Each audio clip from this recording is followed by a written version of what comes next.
Hi guys! KRC here for today's video. Papakita ko sa inyo ang aking lunch. At eto nga, nagluto ang aking anak. Shoutout sa iyo, Doreen. Ng sinigang sa miso na tuna. Ayan. So, kain tayo guys. Pero before that, mag-pray muna tayo.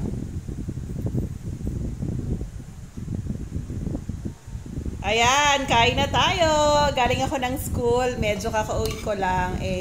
Ngayon pa lang ako magla-lunch. Kaya ito guys, so ang sarap nito. Kumakain din po ba kayo nito? Yan, sinigang sa miso siya. Ang sarap niya.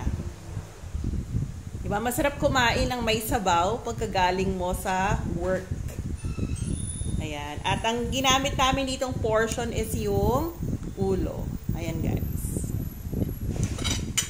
Tapos, ilagyan niya to ng pechay. At, syempre, ng ating miso. Ayan.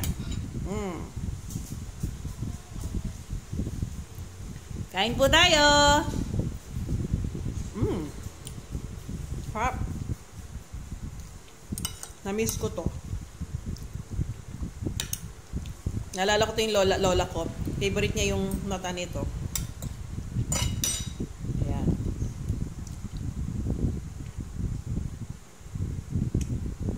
Sarap. Mainit nga lang.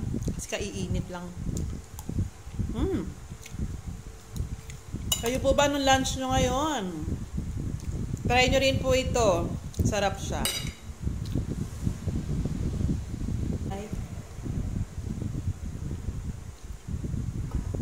Sige guys, kakain muna ako. Bye! God bless you!